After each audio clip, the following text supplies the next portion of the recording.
네, 전해드린 대로 교육부가 국민대 감사 결과 김건희 씨의 겸임교수 임용 지원서에서 일부 내용이 사실과 다르게 작성됐다고 결론을 내렸습니다. 양지열 변호사와 이 사건의 관련 내용들을 정리해 보겠습니다. 어서 오십시오. 안녕하세요. 예.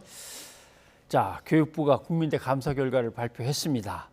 학력과 경력, 사실과 다르게 기재됐다. 이 얘기죠. 네, 그렇습니다. 이미 언론을 통해서 알려진 내용이긴 합니다만 지금 이제 국민대학교를 겸임교수로 서류 심사에 제출한 서류들에 기재된 걸 보면 특정 학교의 학과 석사라고 돼 있죠. 보통 이제 일반적으로 어느 학과의 석사라고 하는 것과 전문대 경영전문대학원이라는 과정이 또 따르고 있지 않습니까? 예. 특별하게 주로 이제 사회인들을 대상으로 해서 진행하는 그런 과정인데 거기서 전문 석사를 받은 건 구별을 해야 되는데 경영학과 석사라고 직접적으로 기재를 했다라는 부분이고 또 이 경력도 부교수라는 경력과 시간 강사라든가 아니면 다른 곳에서 뭐 일종의 산학협동 과정에서 일을 했던 부분이 차이가 있는데도 불구하고 예. 이거를 대학에서 부교수로 재직했다라고 적었기 때문에 그 부분이 명백하게 허위였다라고 그렇게 판단을 확인을 한 거죠.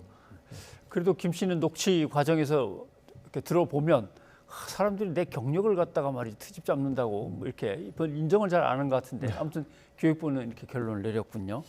그리고 논문 심사, 예. 박사학위 논문 심사에서도 심사를 맡은 교수 또 교직원까지 문제가 있다. 이거는 신분상 조치를 좀 취해달라고 했는데 신분상 조치는 어떤 조치를 하는 겁니까? 일단 저 교육부에서 신분상 조치라고 얘기한 부분은 두 개로 나눠야 될 것인데요. 예. 조금 전에 이제 허위 경력과 관련된 부분에 있어서도 그렇게 허위 사실을 적시를 해서 서류를 제출했을 경우에는 발령 일자로 소급해서 발령을 취소해야 된다라는 규정이 있습니다. 예. 그에 맞춰서 이제 과거에 이미 끝난 일이긴 하지만 임용을 취소할 수도 있다라는 그런 얘기가 될 것이고 조금 전에 말씀하신 부분은 이제 이 김건희 씨 논문을 검증하는 과정에 있어서도 논문 검증도 뭐 어느 정도 자격이 갖춰진 사람들이 검증을 해야 될 텐데 네. 그 자격 요건을 갖추지 못한 사람들이 검증을 한 것 같다라고 해서 그 당시에 관여했던 그 교직원들에 대해서도 필요한 조치를 취하라라고 교육부에서 그렇게 지침을 내린 것이죠. 네.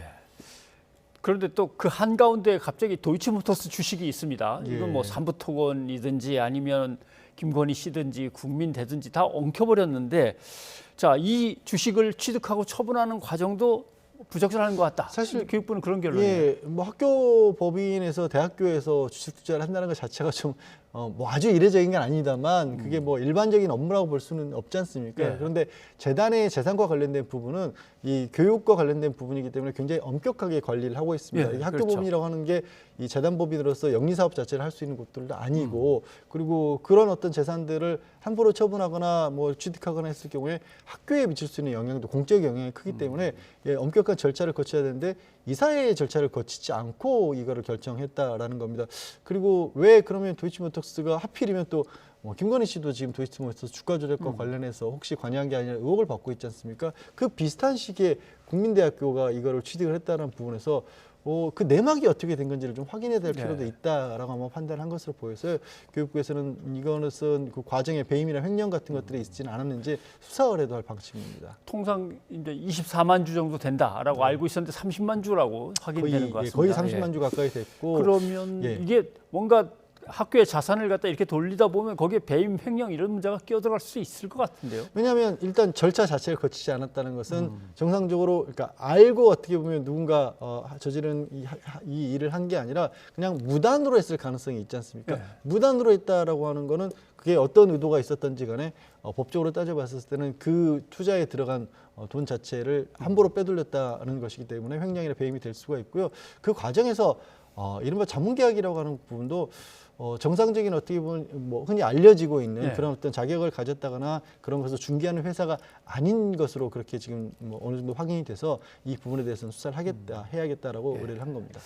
자, 윤석열 후보의 장모 최 씨 얘기를 해봐야겠습니다. 불법적으로 요양병원을 세워서 운영하면서 부정수급을 했다. 돈을 받아 챙겼다라고 하는 거였는데 항소심에서 무죄가 나왔습니다. 그 관련 리포트를 잠깐 보고 가시죠. 윤석열 대선 후보의 장모 최모 씨는 요양병원을 불법 개설하고 요양급여 수십억 원을 수급한 혐의로 재작년 11월 재판에 넘겨졌습니다. 최 씨는 공모에 가담한 적 없다며 줄곧 무죄를 주장했지만 1심은 의료법 위반과 사기 혐의를 유죄로 인정해 징역 3년을 선고했습니다. 하지만 항소심에서 판결이 뒤집혔습니다.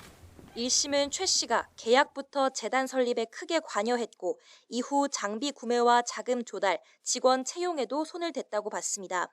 그러나 2심 재판부는 최 씨가 계약하기 전부터 다른 주범인 주모 씨가 동업자와 수익 배분과 법인 설립에 대한 협의를 한 점을 지적하며 공모를 입증할 근거가 부족하다고 판단했습니다. 최 씨가 책임 면제 각서를 받은 건 주 씨 등이 벌인 다른 일에 자신이 법적 책임을 질까 우려한 걸 뿐이라고 설명했습니다. 또 최 씨 사위가 행정원장으로 일하며 채용에 관여했다는 검찰 측 주장에 대해선 일부 면접에만 들어갔을 뿐이고 근무 기간도 석 달로 짧다고 지적했습니다. 이처럼 주범들과의 공모가 인정되지 않으면서 최 씨가 국민건강보험공단으로부터 요양급여 23억 원 가까이 챙겼다는 사기 혐의도 무죄가 나왔습니다. 각 혐의가 합리적인 의심의 여지 없이 입증됐다고 보기 부족하다는 게 항소심 재판부 설명입니다. 최 씨 측은 애초 일부 정치 세력의 윤석열 흔들기로 시작된 재판이었다고 주장했습니다. 윤석열이라는 사람이 무슨 정치인이 되고 중요한 사람이 되기 이전에 이미 존재했던 사건 기록을 그냥 순선으로 바라봤더라면 이 사건 그 진상은 오늘 재판부께서 판단하신 내용임을 그대로 알 수 있었을 것입니다. 최 씨에게 징역 3년을 구형했던 검찰은 기존 대법원 판결과도 배치되고 중요한 사실관계를 간과한 것으로 판단된다며 즉각 상고의 뜻을 밝혔습니다. 그러면서 최 씨 측 주장대로 의도적인 사건 왜곡이나 증거 은폐는 없었고 재판 과정에서 객관적 자료를 증거로 제출했다고 반박했습니다. 결국 대법원 판단을 받게 된 최 씨는 이와 별도로 통장 잔고 위조 혐의에 대한 항소심 재판도 진행 중입니다. YTN 김다연입니다. 네. 이 1심에서는 징역 3년에 그래서 법정 구속까지 됐던 사안인데 자, 항소심으로 넘어와서는 다 무죄가 돼버렸습니다. 뭐가 달랐던 겁니까? 일단 이 항소심에서 봤었을 때 요양병원을 실질적으로 운영한 사람은 두 사람이 따로 있었다라는 것이죠. 그 사람들과 공범이라고 지금 1심에서 유죄를 인정했었는데 항소심 재판부가 봤을 때는 그 중에 한 사람에게 이 장모가 3억 원 가량을 빌려주는데 예. 그 돈을 돌려받지를 못하고 있었다라고 합니다. 그 돈을 돌려받지 못하고 있는 상태에서 이 그 공범이었던 사람이 장모에게 새로운 사업에 투자를 하게 되면 2억 원을 추가로 투자를 하게 되면 5억 원을 갑자기 한꺼번에 갚을 수 있다라고 해서 이 그러니까 병원을 같이 운영하겠다는 계약서를 작성한 것인데 예. 다만 실제로 그 같이 계약서를 작성한 상대방에 대해서는 이 최 씨는 처음 만났던 사람이었고 그 계약의 내용이 어떤 것인지도 알지 못한 상태에서 투자를 결정한 것이라는 거죠. 그렇기 때문에 실제로 병원을 운영한다는 사실을 알고 그 돈을 빌려준 게 아니다. 투자한 게 아니라 단순히 글자 그대로 빌려준 것뿐이다라는 것이었습니다. 그리고 이제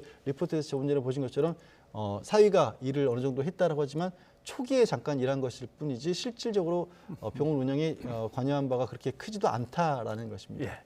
그저 그냥 돈이 필요하다니까 돈 좀 빌려준 것밖에 없다. 결국 이 얘기인데 그럼 지금 검찰은 상고한다고 합니다. 그러면 대법원 가면 또 뒤집힐 가능성이 남아 있습니까? 글쎄요. 일단 이론적으로 그러니까 일반적으로 봤었을 때 뭐 10년 이하 10년도 안 되는 그런 뭐 범죄일 경우에는 사실 대법원은 법적으로 항소심 판결이 잘못된지 안 된지만 따지는 것이 원칙이긴 합니다. 다만 이제 검찰이 상고를 하면서 밝히고 있는 건 뭐냐면 이 요양병원 운영과 관련해서는 그동안에 굉장히 많은 문제가 있었습니다. 그러니까 병원이라고 하는 이름이 붙여져 있긴 하지만 이제 고령층에 사실은 이게 회복이 가능한 어떤 상황이 아닌 말년을 보내는 것으로 운영이 됐었고 그 가운데서 수익 사업으로 변질됐던 경우들이 많이 적발이 됐고 이 사건 자체도 그런 식으로 일제적으로 이렇게 사건을 수사하고 단속하는 과정에서 적발이 됐던 부분이거든요.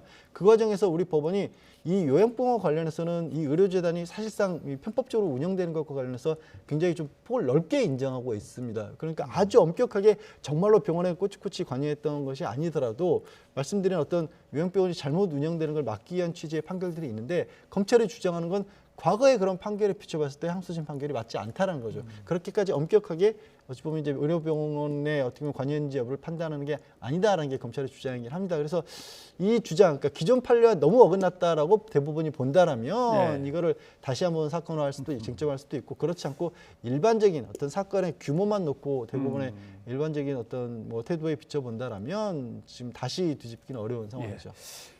관련해서 지금 사건이 올라가 있는 게 장모 최 씨의 경우 통장 잔고 증명서 위조가 있습니다. 위조는 했는데 행사는 안 했다.